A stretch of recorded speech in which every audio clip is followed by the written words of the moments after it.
Shabbat Shalom à tous, j'espère que vous allez bien. On se retrouve pour un shiur concernant la sidra qu'on va lire ce Shabbat à la synagogue dans le Sefer Torah, la sidra de Teruma. C'est une sidra qui intervient après le don de la Torah, après la paracha de Yitro, après les quelques mishpatim qui nous ont été transmis, ve'eilei mishpatim asher tasim lifnehem.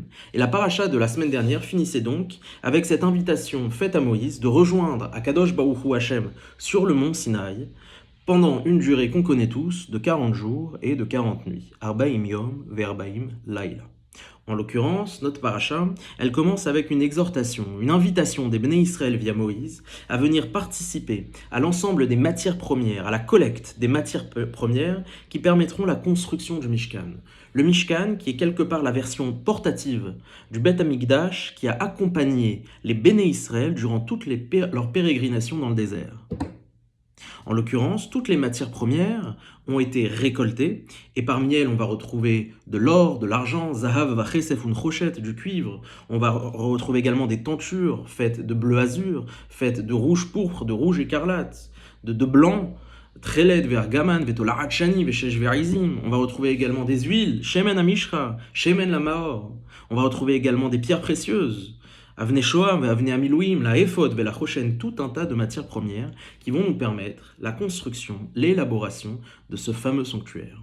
En l'occurrence, la paracha de la semaine, après nous avoir listé toutes les matières premières nécessaires à l'érection du tabernacle, elle va nous décrire chacun des ustensiles du Mishkan et quelque part de manière progressive ce qui a fait sa construction. On commence donc avec peut-être la pièce maîtresse, la pièce centrale, l'objet central du Mishkan, le point névralgique du sanctuaire qui est le Aron HaKodesh, l'arche d'alliance. Cette arche, une boîte en bois, faite de bois de shittim, recouverte d'or à l'extérieur et à l'intérieur, et qui contient les Luchot Abrit, les tables de la loi qui ont été reçues par Moïse sur le mont Sinaï. Cette boîte, en or, elle est surplombée par ce qu'on appelle une caporette, un couvercle fait d'or massif, et duquel émergent les deux chérubins, les deux kérouvim, qui sont des anges avec un visage d'enfant qui se regardent l'un vis-à-vis de l'autre. Et on a tous cette image en tête de l'Arche d'Alliance, qui est donc le premier objet dont la Torah nous décrit les dimensions, dont nous décrit sous toutes les coutures la façon dont il a été fabriqué. Le deuxième ustensile, c'est Shulchan HaZahav, la table en or. Une table un peu spéciale qui venait accueillir les pains, les lechem apanim, des pains qui avaient cette particularité de rester frais d'un Shabbat à l'autre. Après la table en or vient le candélabre, Menorah HaZahav, la menorah qui venait illuminer le Mishkan et dont on a tous une représentation dans la tête. Effectivement, on a eu la pièce centrale. Cette pièce centrale, elle va devoir avoir une toiture. On va la recouvrir. C'est pourquoi on fait appel par la suite à la description des klaim. Les klaim, ce sont les couvertures, les tentures qui permettront de recouvrir le Mishkan. Et elles sont au nombre de 3. La tenture qui est la plus proche, la tenture inférieure, la couverture inférieure, elle a littéralement le nom de Mishkan. Et c'est ce qui donne au Mishkan son nom. Le Mishkan est en fait la couverture inférieure qui recouvrait l'ensemble des éléments que je vous ai précédemment décrits. La seconde couverture, c'est le Ohel, la tente. On va devoir quelque part faire une tente au-dessus du Mishkan. Et enfin, la troisième et dernière tenture, la troisième et dernière toiture, c'est le mirsé. On a donc besoin d'un mirsé, de recouvrir le Ohel Moed d'ailleurs, ça donnera son nom à la tente d'assignation, et ce Ohel Moed qui recouvre donc le Mishkan. Ce sont donc les klaim, ce sont donc les tentures qui recouvrent, qui font office de toiture. Mais ces toitures encore doivent-elles être soutenues par une structure qui vient circonscrire, et non pas circoncire, qui vient circonscrire le Mishkan. Ce sont les krashim, les planches faites de hatzi shittim, de bois de shittim, qui sont elles-mêmes reposent sur des socles d'argent. Adne kesef. On a donc les klarim, les tentures, et on a les krashim, les planches. Enfin, après avoir délimité cet espace, il va falloir le cloisonner via des portes. Une première porte, la porte la plus intérieure, qu'on va appeler la parochet. La parochet va permettre de distinguer au sein du Mishkan, au sein de cette fameuse pièce, 2 pièces. Le Kodesh, le saint, et le Kodesh HaKodashim, le saint des saints, dans lequel repose un unique objet, l'arche d'alliance. Ces 2 espaces sont séparés par la parochet. Enfin, pour pouvoir accéder au Mishkan, encore faut-il une dernière cloison, un dernier rideau qu'on va appeler le massar. Par la suite, On va décrire le Mizbeach HaNechoshet, l'autel de sacrifice, l'autel fait de cuivre, sur lequel, on venait sacrifier les différents orlot, les zvachim, les korban hashlamim, korban toda, korban tamid et ainsi de suite. Enfin, on termine avec le Khatser. Le Khatser, c'est ce qui va délimiter la cour du Mishkan. Ce qui fait que le Mishkan est en fait une pièce dans une cour. Et de cette manière, on décrit de manière systématique chacun des ustensiles du Mishkan, du tabernacle, du sanctuaire. Dans la description que je viens de vous faire, la description obéit à un ordre très précis. On commence d'abord par le centre, par la pièce centrale, le point névralgique, constitué par le Aaron HaKodesh, par l'arche d'alliance, et ensuite on décide de décrire extérieurement, comme je vous l'ai expliqué. Le Aaron, le Kodesh HaKodashim, le Kodesh, et ensuite le Khatser HaMishkan. En français, ça s'appelle un mouvement centrifuge, qui part du centre et qui va vers la périphérie. Ma question est la suivante. Pourquoi avoir délibérément choisi cet ordre-là? Pourquoi avoir commencé par l'intérieur, par le centre, pour partir de la périphérie? Je vais vous expliquer en quoi cette question elle peut être pertinente. Lorsqu'on s'intéresse à un objet, à un système, il y a deux mouvements qui peuvent s'opérer en nous. Le mouvement de la description clinique, la description artistique, la description physique, et le mouvement de la compréhension. Et il faut comprendre que ces deux mouvements ont des directions différentes. Lorsque je décide de décrire une entité, je pars de l'extérieur, ce que j'observe, ce que je vois, pour ensuite soulever les couches extérieures et aller plus profondément vers l'intérieur. C'est un travail de description. Lorsque je décide de comprendre un système, de comprendre une entité, c'est l'inverse que je fais. Je pars de l'essence, du centre, pour pouvoir en expliquer quelque part les manifestations superficielles. Je pars du centre pour arriver vers l'extérieur. Lorsque je décide de comprendre quelque chose, la compréhension est un mouvement centrifuge. La description est un mouvement centripète. Je pars de l'extérieur, de ce que je vois, pour arriver à l'intérieur, pour arriver au centre. Or, ici, comme je viens de vous l'expliquer, notre paracha, elle a pour vocation de nous décrire sous toutes ses coutures, sous la moindre des mesures, sous la moindre de ces mesures et du mètre carré, le Mishkan.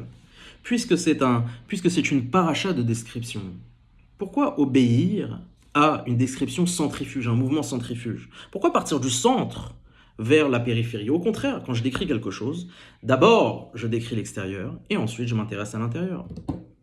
C'est qu'il y a forcément ici quelque chose à comprendre de plus. C'est qu'ici la Torah nous invite à une compréhension beaucoup plus profonde du Mishkan.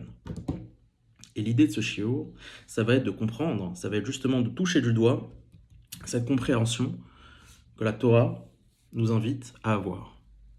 D'ailleurs, en parlant de description, j'ai envie de vous dire, tout ça c'est bien beau. De savoir que l'Aaron, il faisait telle dimension, que l'arche d'alliance, elle faisait tant de coudées, que la menorah, elle était décrite de cette manière, ainsi de suite. C'est très beau, mais Mechila, en quoi ça me concerne? Je vais vous expliquer en quoi ça me concerne. Je vais vous expliquer en quoi c'est une question plutôt.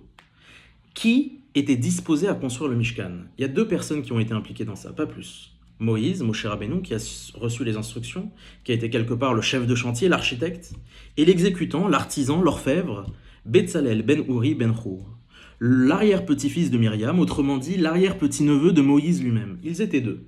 Une collaboration entre Moshe Rabbeinu et Betzalel d'un côté. Betzalel produit, Moïse indique, Moshe Rabbeinu indique. Autrement dit, cette notice, ce mode d'emploi que la Torah nous décrit, quand bien même il serait intéressant, il ne m'est pas destiné. Qu'est-ce que j'ai besoin de savoir?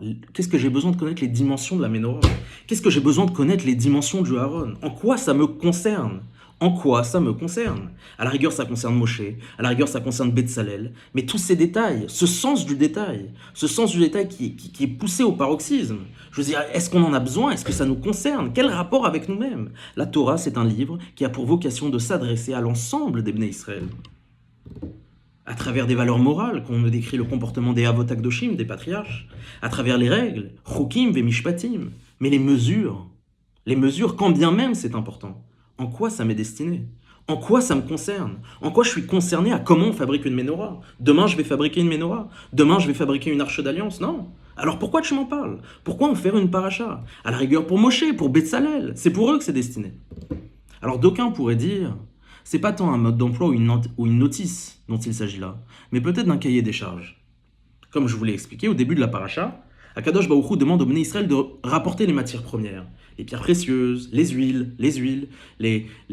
tentures, le zav chesefun chochet, l'or, l'argent, le cuivre. Et peut-être qu'ici, il s'agit de proposer un cahier des charges en disant voilà à quoi ça va servir. Voilà chacune de votre investissement, comment il va être investi. Mais Mechila, depuis quand on doit justifier d'un don qui est fait avec son cœur? Kol ish asheri devenu libo. La Torah nous dit au début de la Sidra Mishpatim que chacun donnait par son propre cœur, par sa propre initiative. Donc si je donne par mon initiative, c'est que je ne demande pas de compte. J'ai pas besoin de cahier des charges, non merci.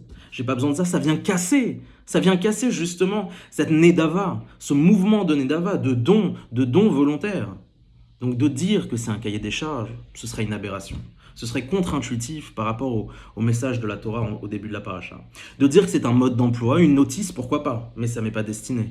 Moshe et Betzalel, ça ne me concerne pas. Ce sens accru du détail. Mais vous savez, ça va jusqu'où? Regardez la Ménorah par exemple. La Ménorah, on nous dit que Kaftoréa, elle avait Kaftor va Ferrar. Il y avait des pommes et il y avait des fleurs. Mais qu'est-ce que j'ai besoin de savoir tout ça? Qu'est-ce que j'ai besoin de savoir que dans la conception de la Ménorah, il fallait dessiner des pommes, il fallait dessiner des fleurs. Je veux dire, c'est Michel-Ange, Mechila, les Havdil. On parle de Michel-Ange, on parle de la chapelle Sixtine, mais c'est pire que ça. Quelque part, c'est presque dérangeant ce sens accru du détail. C'est presque dérangeant. Ça vient presque faire une rupture avec l'esprit du judaïsme. Le judaïsme, la yiddishkeit, où justement on met à mal toute représentation divine. Pas de représentation, pas d'esthétisme. Non, il n'y a pas de tout ça. Au contraire, Rachamana libabae. Ce que Akadosh Baruch Hu, ce qu'il souhaite, c'est le cœur. C'est pas une belle synagogue avec de beaux luminaires, avec de belles tapisseries où on n'a pas minyan, où les gens sont sur leur portable lorsqu'ils prient, non. Ce qu'on veut, c'est une synagogue avec quelques chaises, une table, un Sefer Torah, et des gens qui prient avec leur cœur. C'est ça qu'on veut. Ce passage, cette paracha, elle est dérangeante par rapport à l'esprit de la Torah, par rapport à la Yiddishkeit, qui justement s'affranchit de toute représentation, de toute sophistication esthétique. Et je vais vous dire, il y a même un Rishon, un commentateur, le Rambam, Maïmonide, qui va jusqu'à dire que tout cet assemblage, tout cet artifice n'est là que pour assouvir un besoin de culte des Bnei Israël. Les Bnei Israël qui ont été plongés pendant 210 ans, qui ont été confrontés à l'esclavage, à l'idolâtrie des Égyptiens, il y a une nécessité, il y a un besoin, quelque part, d'assouvir ce culte, ce besoin du culte, ce besoin de l'esthétisme, de la sophistication, qui vient à l'origine des cultes idolâtres. C'est pas moi qui le dis, c'est le Rambam. Que toutes ces histoires de sacrifices, de korbanot, ce sont des héritages qu'on a de l'idolâtrie et que Akadosh Baruch Hu a donné aux Bnei Israël pour assouvir leurs besoins, pour sublimer leurs envies, leurs dérives. C'est pas moi qui le dis, c'est le Rambam. Et le Rambam, il y est contraint parce que quelque part on voit pas d'autre solution, on comprend pas. Le rapport à Akadosh Baruch Hu, c'est quelque chose de simple, d'authentique, encore une fois, qui s'affranchit de toutes ces sophistications. Je voudrais terminer par une dernière question. Parmi tous les ustensiles du Mishkan, il semblerait qu'il y en ait un qui manque à l'appel. Il y en a même deux qui manquent à l'appel. Dans le Mishkan, il y avait une action qui consistait à brûler des encens, Pitum Aktoret, la préparation des Ktoret. Et cette préparation, elle avait lieu sur un misbéach, un autel, le misbéach hazahav, l'autel en or qu'on oppose à l'autel en cuivre qui lui est dans le Chatzer. L'autel en or était dans le Kodesh. Il était dans la même pièce que la Ménorah, que le Shulchan. Il est passé où dans la paracha? Il apparaît nulle part. On ne le voit pas, le Mizbeach Hazav. L'autel des Ktoret, là où on brûlait les Ktoret, les encens, il a disparu. En vérité, il n'a pas tout à fait disparu. Il est beaucoup plus loin. À la fin de la paracha Tetzavé, la paracha de la semaine prochaine. Mais qu'est-ce qu'il fait là-bas? On a une rigueur, on a une description rigoureuse et systématique de chaque ustensile du Mishkan, et on oublie de nous mettre, Chazve Shalom, on ne nous met pas, le Mizbeach Hazav. Pourquoi il est là-bas? Qu'est-ce qu'il fait là-bas? Un deuxième ustensile, le Kior Hanechoshet, qui est la cuve de cuivre, à partir de laquelle les Kohanim se lavaient les mains. Là aussi, elle figure au début de la paracha de Kitissa. On ne sait pas où elle est passée, pourquoi elle est là-bas. Encore une fois, on a un souci du détail, une rigueur, une systématisation. Et on oublie parfois, on oublie de si gros détails. Qu'est-ce que ça veut nous dire? Je pense que toutes ces questions, ces interrogations, ces dérangements vis-à-vis de cette sidra, c'est ce qui pousse le Midrash et les Mefarshim à donner au Mishkan des significations plus dithyrambiques les unes que les autres. Vous allez voir, à la synagogue, dans les drashot, le Mishkan, tantôt, ça représente l'être humain. Ça vient définir la stature humaine. Non, le Mishkan, les kérouvim, les chérubins, c'est la cage thoracique, le Mishkan, c'est le cœur, la Aaron, c'est le cœur, et ainsi de suite. La Menorah, c'est les yeux. Tantôt, on va attribuer au Mishkan, on va dire que c'est un reflet du Mishkan céleste, le Mishkan terrestre. Tantôt, on va lui donner, c'est l'univers qui se joue devant nos yeux. Et on va chercher toutes sortes d'allusions, de parallèles à n'en plus finir. Alors qu'ils sont parfois très beaux, qui sont parfois signifiants, mais qui malheureusement finissent par nous perdre. On ne sait plus à quoi sert le Mishkan. On ne sait plus quelle est sa vocation. On ne sait plus finalement qu'est-ce qui se cache derrière toute cette sophistication, tout cet esthétisme. Quand on est perdu, quand c'est le flou, quand on ne comprend plus rien, c'est qu'il faut revenir aux choses simples. Il faut revenir à ce qui est essentiel. L'essentialité, la simplicité dans la Torah, ce sont les mots de la Torah. Le sens simple des mots. Le pshat ha-pashut. Le pshat ha-pashut. Le sens simple des mots. Quelle est la vocation du Mishkan? Quelle est la fonction du Mishkan? Elle se résume à deux mots. Ve'asu li migdash, vous me ferez un sanctuaire. Ve'shachanti betocham. Les voici les deux mots. Ve'shachanti betocham. Afin que je puisse résider parmi vous. Autrement dit, si on parvient à comprendre le sens simple du mot Veshachanti Lishkon, qu'est-ce que ça signifie quand Akadosh Baruch Hu nous dit que la vocation du Mishkan a pour but de résider parmi nous, qu'est-ce que ça signifie? Si on arrive à comprendre au sens simple ce que ça veut nous dire, alors peut-être on aura un peu mieux compris ce que signifie le Mishkan en essence. Alors malheureusement, ou bien heureusement, dans la Torah, on n'a pas de dictionnaire. Mais il y a une technique qui permet de connaître le sens simple d'un mot qui est utilisé, employé dans la Torah. C'est d'aller rechercher sa première occurrence dans le Sefer Torah. Autrement dit, si on parvient à trouver la première fois où le mot Vaishkon, Veshachanti, se trouve dans la Torah, les lettres Shin Kaf Nun, à partir de là, on pourra peut-être comprendre ce qui se cache véritablement dans le sens simple du mot Veshachanti Betocham, je résiderai parmi eux. Alors là, pour ceux qui veulent jouer, je vous invite à faire pause dans la vidéo et d'essayer de réfléchir et de vous dire où est-ce que dans la Torah, on a parlé pour la première fois du fait de résider quelque part. Pour les moins impatients, écoutez ça. Pour savoir où se situe la première fois où le mot lishkon, la racine du mot lishkon est employée dans la Torah, et pour en comprendre son sens simple, encore faut-il que je vous fasse une petite introduction. Une petite introduction par rapport au Marasé Bereshit, à la création. Akadosh Baruch Hu crée le ciel, la terre, Marasé Bereshit, il crée l'homme et en définitive, il lui dit Mikol Ha'etz Hagan Tochal. De tous les arbres du jardin, tu pourras te nourrir. À l'exception d'un seul, le Ha'etz Hadarat Tov Vara, l'arbre de la connaissance du bien et du mal. Ça, tu n'y touches pas. En vérité, il y avait un deuxième arbre qui était tout autant particulier. C'était le Ha'etz HaChaim ve'Hamavet, qu'on oublie souvent, l'arbre de la vie et de la mort. Sur cet arbre, Adam Arishon n'a pas reçu d'interdiction d'en consommer. Autrement dit, il était peut-être prévu par Hachem que Adam Arishon puisse consommer du Ha'etz HaChaim ve'Hamavet avant de toucher au Ha'etz Hadarat Tov Vara. Que Adam Arishon puisse consommer de l'arbre de la vie et de la mort avant l'arbre de la connaissance du bien et du mal. On connaît l'histoire, c'est pas ce qui s'est passé. Il y a eu le serpent, il y a eu Chava, il y a eu Adam Arishon. Le Ha'etz Hadarat Tov Vara, ils en ont consommé. Et qu'est-ce qui se passe? À la suite des punitions, à la suite des conséquences qui leur ont été dites, écoutez bien.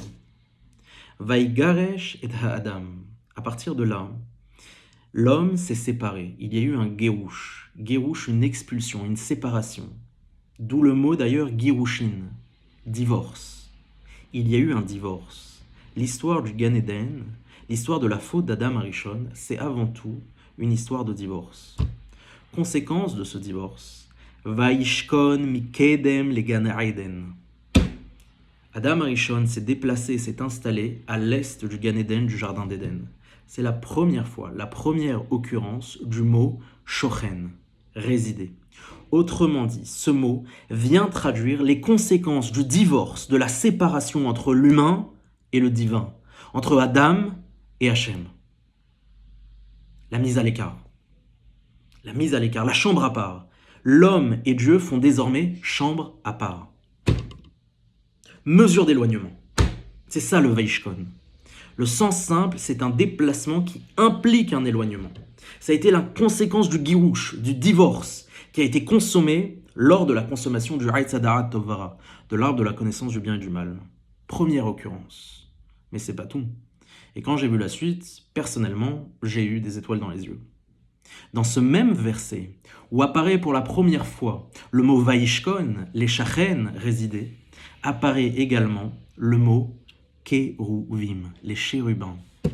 Au moment où Adam Arishon s'est installé Mikedem le Gan Eden, à l'est du Jardin d'Éden, la Torah nous dit, dans le même verset, Et HaKeruvim, Akadosh Baruch Hu a placé des chérubins, pourquoi? Lishmor et derech Eitz HaChaim, pour garder le chemin qui menait à l'arbre de la vie. Akadosh Baruch Hu ne souhaitait pas que Adam Arishon consomme de l'arbre de la vie et de la mort. Il a donc placé des chérubins qui viennent protéger, qui viennent empêcher Adam Arishon de pouvoir en consommer. Incroyable.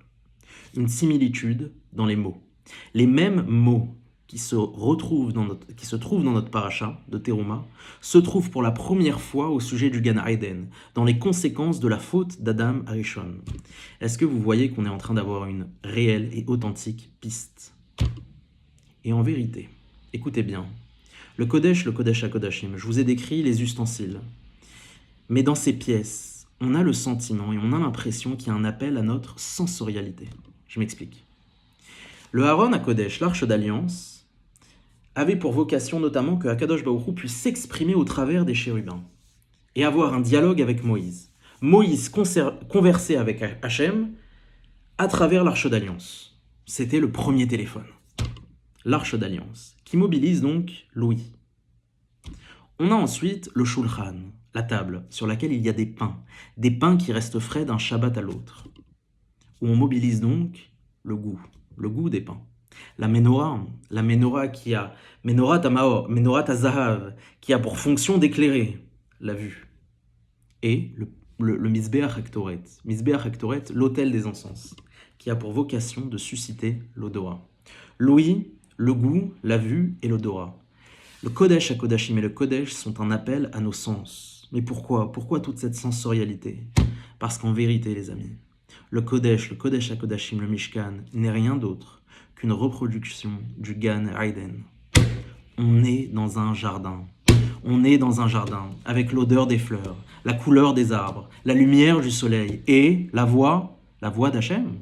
Le bruit des oiseaux dans un jardin, c'est le bruit des oiseaux, le ruissellement des rivières. Écoutez bien, Adam Arishon, lorsqu'il a fauté, qu'est-ce qu'il a dit à Hachem lorsqu'il lui a répondu « Ayeka, où es-tu » Vayomer et kolecha shamarati bagan. Adam dit « J'ai entendu ta voix, bagan, dans le Gan Eden. » On sait qu'il se trouvait dans le Gan Eden. Et lama, quelle est la signification? Dans le Gan Eden, dans le Jardin d'Éden, on n'entendait ni le bruit des oiseaux, ni le ruissellement des rivières. On entendait la voix d'Hachem. De la même façon que dans le Kodesh HaKodashim, on a cette voix d'Hachem qui s'échappe des chérubins, d'entre les chérubins. C'est une reproduction du Gan Eden. C'est une reproduction de toute la sensorialité qu'on peut avoir en traversant un jardin. La voix d'Hachem, la lumière du soleil, l'odeur des fleurs, le goût des fruits, les fruits de la menorah. Pourquoi il y a des fruits? Je vous ai dit, mais pourquoi il y a des fruits? Pourquoi il y a des fleurs sur la menorah? Qu'est-ce qu'on sent? En quoi ça nous concerne? C'est quoi cette idée-là? Mais il y a des fruits, il y a des fleurs, parce qu'on est dans un jardin. Parce que le Mishkan est un jardin. On reproduit les conditions d'un jardin. Il manque tout de même une pièce maîtresse dans ce jardin. La pièce maîtresse, la pièce centrale, le clou du spectacle, la cerise sur le gâteau. Le Eitz HaChaim ve'amavet. L'arbre de la vie et de la mort. Il est passé où cet arbre? Eitz Chaim hi la machazikim ba Comment on appelle la Torah? La Torah s'appelle Etz Chaim, l'arbre de vie. Or, dans l'arche d'alliance, qu'est-ce que je vous ai dit qu'il y avait? Les Shnei Luchot Abrit, les deux tables de la loi, qu'on appelle le Etz Chaim. Le Etz Chaim, le véritable arbre de la vie, c'est la Torah elle-même. Et de la même manière que les kérouvim, les chérubins dans le Gan Eden, l'Ishmor et Derech Etz Chaim gardent le chemin qui mène à l'arbre de la vie. De la même manière au Mishkan, les chérubins sont sur la caporet, le couvercle, qui recouvre justement les Luchot, qui recouvrent la Torah, qui ont donc pour vocation de recouvrir, de protéger la Torah elle-même. Les mêmes conditions, les mêmes mots, les mêmes éléments de décor. On a tout. On a tout. À l'exception d'une chose en vérité. Et on l'a dit au début. L'ustensile qui nous manque, c'est le Mizbeach Hazav, l'autel des encens, les ktorettes, les odeurs. Il est passé où? Aïe, aïe, aïe, aïe, aïe, aïe, aïe, aïe, aïe, aïe, aïe, aïe, aïe. Adam Arishon. Le Midrash nous dit qu'il a fauté avec tous ses sens. Il n'a pas écouté la voix d'Hachem. Il a vu le fruit. Il a goûté au fruit. Mais il n'a pas senti le fruit. Adam Arishon a fauté avec tous ses sens à l'exception de l'odorat. Raison pour laquelle le Mizbeach HaKtoret, l'autel des encens, qui vient incarner la sensorialité olfactive, ne figure pas dans la description, parce qu'il est hors contexte. Il n'est pas intégré dans la faute d'Adam Arishon, ou oserais-je dire dans la réparation de la faute d'Adam Arishon, parce que vous l'avez certainement compris. Ici, ce qu'on est en train de rejouer, c'est la faute du Gan Eden. C'est la réparation de la faute du Gan Eden. C'est plus la création du monde. C'est plus la création du Jardin d'Éden, mais c'est sa réparation. C'est la réparation du Gan Eden qu'on est en train de jouer sous nos yeux. Les mêmes mots, les mêmes éléments de décor, jusqu'à exclure le Mizbeach HaKtoret. Jusqu'à exclure le Mizbeach HaKtoret. À la lumière de cette lecture, on peut peut-être comprendre pourquoi la description du Mishkan répond-elle à un mouvement centrifuge qui part du centre et qui va vers la périphérie. Lors de la création du monde, quand Hachem décide de créer le monde, l'ordre qui nous est donné par la Torah est un mouvement centripète. On décrit d'abord la lumière et l'obscurité, les astres, le ciel et la terre, les océans, les animaux, l'homme, l'arbre. Aetz Hadarat Etz Chaim qui est Betoch Hagan, au milieu du jardin. De la même manière, allez voir Rashi, Betoch Hagan, c'est au milieu. De la même manière que le Haron, qui contient les Luchot, qui contient le Haetz Chaim, se trouve également au milieu du Mishkan. Lors de la création du monde, c'est un processus qui est concentrique, qui va vers le centre, qui concentre. Lors de la réparation du monde, de la réparation du Gan Eden, incarné par le Mishkan, c'est le mouvement inverse. On part du centre et on va vers l'extérieur. Pour réparer, on fait le mouvement inverse, un mouvement d'accroissement, un mouvement d'expansion, un mouvement de diffusion. La Torah, c'est Akadosh Baruch Hu qui décide à nouveau de venir s'installer avec nous, de ne plus faire chambre à part. L'homme, Adam Arishon, par son action, il a divorcé d'avec Hachem, il a fait chambre à part, une mesure d'éloignement. Akadosh Baruch Hu décide à nouveau de nous redonner une chance, à travers le don de la Torah, à travers ce contrat de mariage. Et écoutez bien jusqu'à où ça va. À la fin de la paracha de la semaine dernière, l'un des derniers versets de la paracha, je vous invite à le garder, il est le suivant. Vaishkon Gvod Hashem. C'est la première fois que le mot Lishkon est utilisé pour Akadosh Baruch Hu. Vaishkon Gvod Hashem. Et la gloire divine s'est installée à la Har Sinaï sur le mont Sinaï. Vaichaseu et Anan. De quelle manière elle s'est installée? Il y a une nuée qui a recouvert le mont Sinaï. Pendant combien de temps? Sheshet Yamim. Pendant 6 jours, de la même manière que les Sheshet Yemei Maraseh Bereshit, les 6 jours de la création. Pendant 6 jours, Hachem s'est installé. Vaikra el Moshe bayom hashvi'i. Le 7e jour, il a appelé Moïse pour venir le rejoindre pendant 40 jours et 40 nuits et recevoir de manière effective la Torah. Autrement dit, c'est une réparation qui a lieu d'être ici. Veshachanti, Akadosh Baruch Hu, la vocation du Mishkan, de venir s'installer, c'est de venir à nouveau faire chambre commune avec le Ham Israël. Répondre en miroir à la séparation de Adam Arishon, qui est venu s'installer, Veishkon Mikedem le Gan Eden. En réponse à cela, Akadosh Baruch Hu dit, Veshachanti betocham. À nouveau, on nous redonne une chance. À travers la Torah, on nous invite à réparer ce qui a été abîmé. On nous invite quelque part à diffuser. Et il faut comprendre que le mouvement de réparation, accueillir Akadosh Baruch Hu ici, c'est quelque part se réparer soi-même. réparer le monde à travers la diffusion de la Torah, à travers la diffusion, Be'ezrat Hashem, de nos forces, de notre investissement dans la Torah. Il ne s'agit pas ici de concentrer la lumière, mais il s'agit ici de la répandre, pour la réparer. Accueillir Hachem, c'est se réparer et réparer le monde. Et c'est en cela que le Mishkan prend toute sa symbolique, tout son sens, Alpi Pshat HaPashut, d'après le sens simple, le sens simple. Be'ezrat Hashem, qu'on puisse mériter de se réparer nous-mêmes, de réparer le monde, pour Be'ezrat Hashem, accueillir Hashem. Et voilà, ça a été l'occasion pour moi de vous livrer une clé de compréhension vis-à-vis du Mishkan, vis-à-vis du sens réel du Mishkan. Et cette clé n'est autre que la clé du Gan Eden, la clé du paradis.